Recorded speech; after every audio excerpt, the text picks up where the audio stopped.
सुंदर आकर्षक पृष्ठों पर सजी संविधान उद्यान की पुस्तक।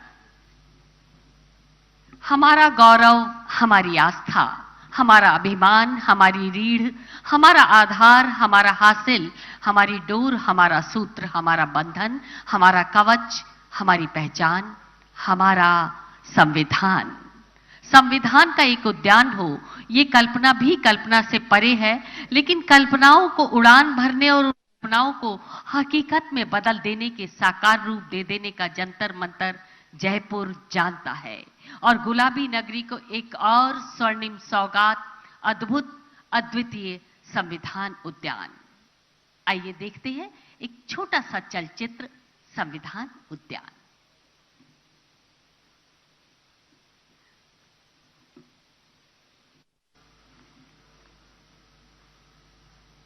राजस्थान के राज्यपाल माननीय श्री कलराज मिश्र ने लोगों की संविधान के प्रति जागरूकता बढ़ाने और भावी पीढ़ी को उसके विविध पहलुओं से रूबरू करवाने के लिए अभिनव प्रयोग और प्रयास शुरू किए।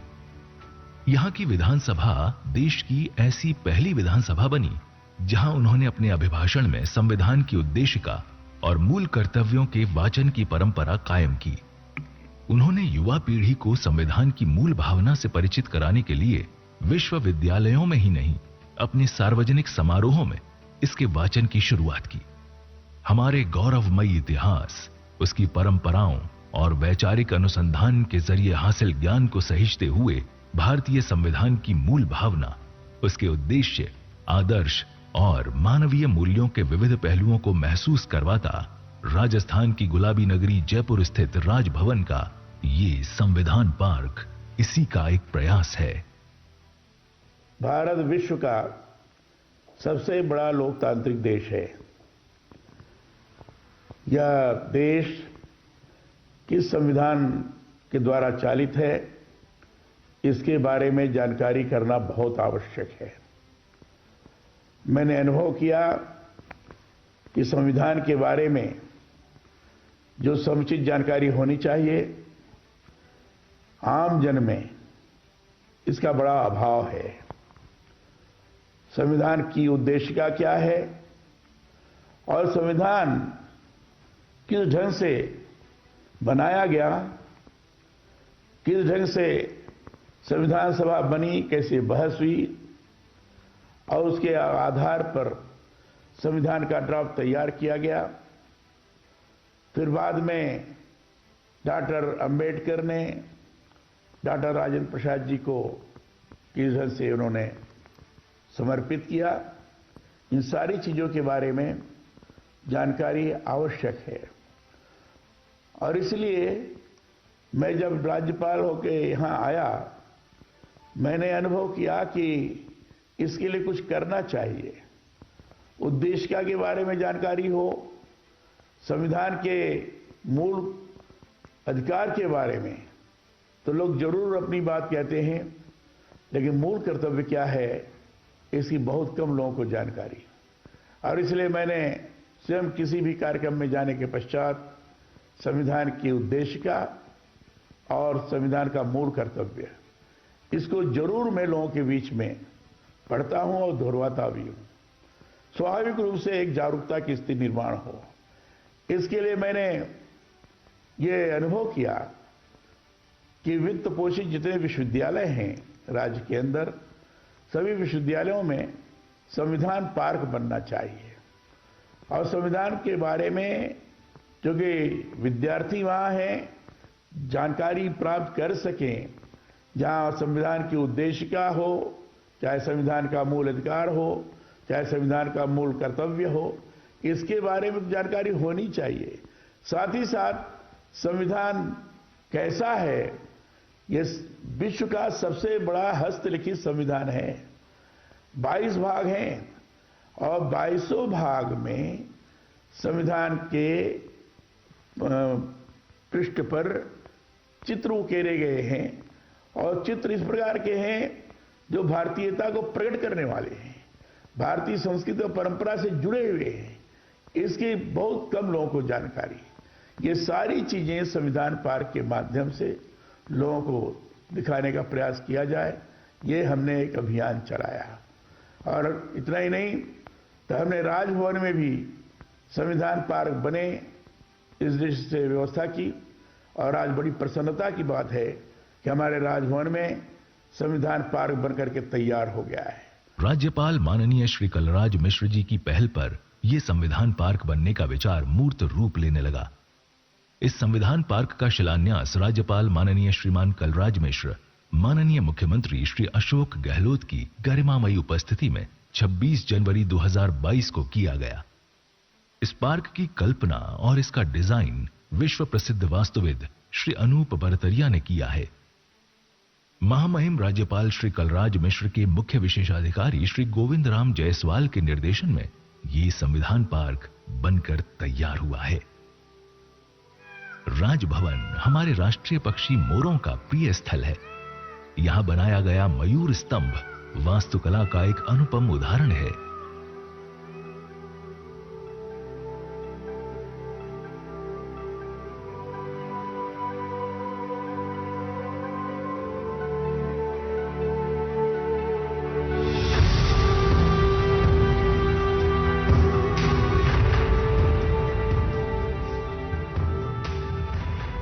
पास ही हमारी आन बान और शान का प्रतीक राष्ट्रीय झंडा तिरंगा गौरवमयी गाथा का परचम लहरा रहा है।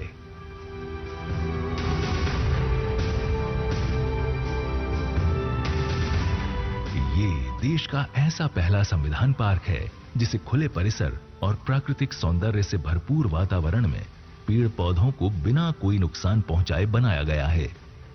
इस पार्क की खास बात इसकी कलात्मक अभिव्यक्ति है। राजभवन में भारत के वीर सपूत महाराणा प्रताप की सफेद संगमरमर की मूर्ति देश प्रेम की पराकाष्ठा को परिलक्षित करती है। भारत की आजादी के आंदोलन में चरखे की महत्वपूर्ण भूमिका रही है। राष्ट्रपिता महात्मा गांधी ने इसे अपनाकर आर्थिक और सामाजिक स्वावलंबन का आधार बनाया और स्वदेशी के मूल मंत्र के साथ विकास की अवधारणा को मजबूत किया। राष्ट्रपिता महात्मा गांधी, जिनकी प्रेरणा संविधान के बनने और जिसकी मूल भावना का केंद्र रही है, उनकी एक विशाल मूर्ति यहां स्थापित की गई है।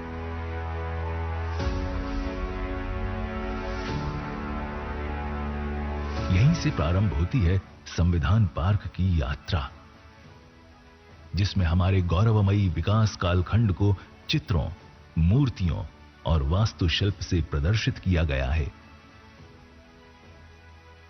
इसमें प्रवेश करते ही सबसे पहले हमें भारतीय संविधान का मुख्य पृष्ठ दिखाई देता है। संविधान की इस किताब को दक्षिण भारत के काले कप्पा पत्थर में उकेरकर एक शिल्प में बनाया गया। पत्थर में पीतल का इनले किया गया है। माननीय राज्यपाल महोदय द्वारा विभिन्न प्रकार के ऐसे दिशा निर्देश दिए गए जिसके क्रम में एक ऐसे संविधान पार्क की परिकल्पना उनके द्वारा की गई कि जिसमें कि संविधान के बनने की पूरी प्रक्रिया हो, साथ में ये संविधान किस तरीके से आज वर्तमान स्वरूप में विद्यमान है और कैसे इसकी वर्किंग है, इसका उल्लेख हो। तो इसको करने के लिए उन्होंने सबसे पहले कहा कि हम राजभवन में इसकी शुरुआत करते हैं और यहाँ पर एक संविधान पार्क की स्थापना का उन्होंने संकल्प लिया। आदरणीय राज्यपाल जी की प्रेरणा से इस संविधान पार्क की जो कल्पना की गई वो किस तरीके से एक शिल्प के द्वारा, किस तरह से एक पार्क में संविधान की सारी बातें, उसके बनने की कहानी और संविधान में जो हमारी मुख्य बातें हैं, सारे आर्टिकल्स को किस तरह से ऐसे रखा जाए कि आम जनता उसको अपने मन में उतार ले। इसी के पास ताम्रपत्र की पट्टिका पर कैबिनेट मिशन योजना 1946 के तहत संविधान सभा के गठन और उससे जुड़ी जानकारियों को रेखांकित किया गया है। इसके सामने संविधान सभा का पहला लोगो यानी उसकी मोहर को दर्शाया गया है। संविधान सभा की इस मोहर के सामने संविधान सभा के गठन, संविधान के बनने की प्रक्रिया और इसके लागू होने तक की घटनाओं को सिलसिलेवार तरीके से ताम्रपत्र की पट्टिका पर उकेरा गया है। संविधान पार्क में संगमरमर की पट्टिका पर संविधान सभा की प्रमुख समितियां और उनके अध्यक्षों के बारे में बताया गया है। इसी के पास स्थापित की गई मूर्तियों में डॉक्टर भीमराव अंबेडकर की अध्यक्षता में गठित संविधान सभा की ड्राफ्टिंग कमेटी के सभी महानुभाव सदस्यों को देखा जा सकता है। सफेद संगमरमर की 2 पट्टिकाओं पर हिंदी और अंग्रेजी भाषा में संविधान की प्रस्तावना को प्रदर्शित किया गया है।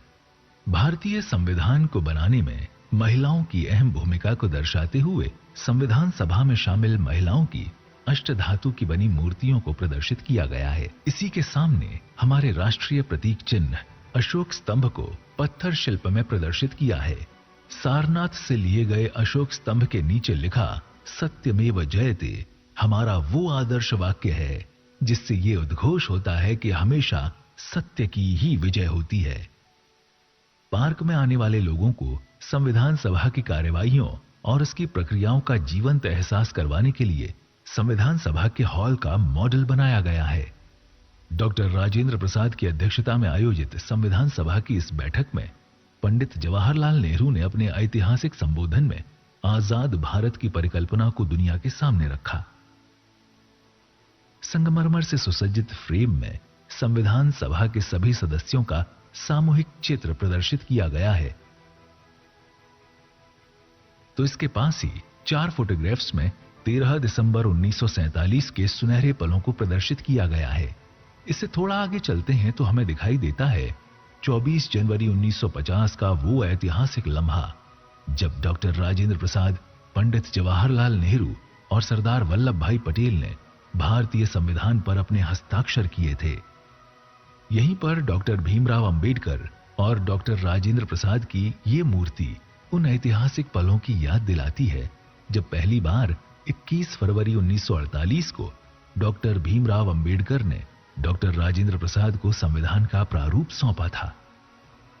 नंदलाल बोस एवं कृपाल सिंह द्वारा संविधान की मूल भावनाओं को जिस तरह कागज पर उकेर कर उन्हें चित्रों के माध्यम से पेश किया गया, ठीक उसी तरह विश्व प्रसिद्ध वास्तुविद श्री अनूप बरतरिया ने उन्हीं भावों को यहां पत्थरों पर मूर्तियों के रूप में उकेर कर उन्हें जीवंत बना दिया। ऐसा पहली बार हुआ है कि उन्होंने संविधान को कागज से बाहर निकालकर उसे पत्थर की यात्रा पर ले आए हैं। संविधान के विचार से लेकर उसके बनने की प्रक्रिया से आगे बढ़ते हुए अब हम 22 भागों और 12 शेड्यूल्स में वर्णित 448 अनुच्छेदों के बारे में जानेंगे जो संविधान में उल्लेखित हैं। उन्हें इस पार्क में संक्षिप्त जानकारियों के साथ पत्थरों पर उकेरा गया है। संविधान के पहले भाग में संघ और उसके राज्य क्षेत्र के विषय को प्रतीकात्मक रूप से सिंधु घाटी सभ्यता की मोहर मोहनजोदड़ो में मिले बैल के रूप में दर्शाया गया है। इसी के पास संविधान में प्रदत्त मौलिक अधिकारों को मौलिक अधिकार स्तंभ के रूप में प्रदर्शित किया है।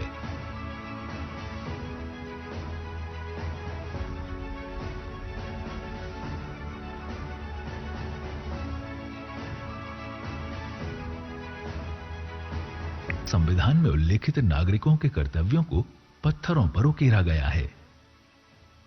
संविधान के 4 भाग में उल्लेखित केंद्र और राज्य के नीति निर्देशक और कार्यक्रम को आगे बढ़ाते हैं। माननीय राष्ट्रपति महोदया से अनुरोध करना चाहेंगे 2 परियोजनाओं के उद्घाटन के लिए, लेकिन उसके पहले एक संक्षिप्त जानकारी।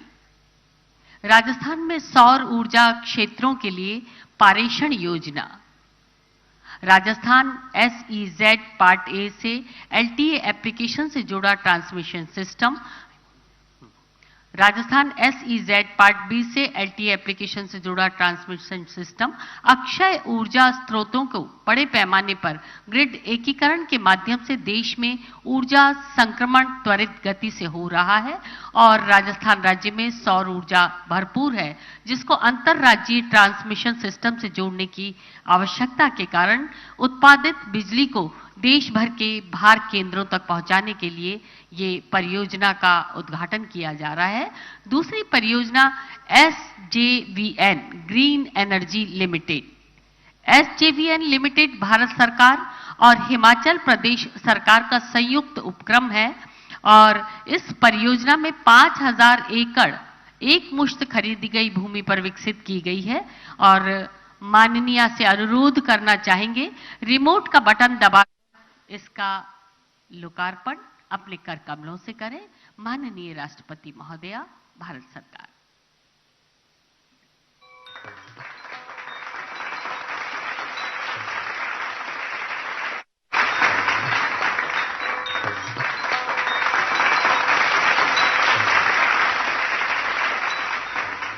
बहुत बहुत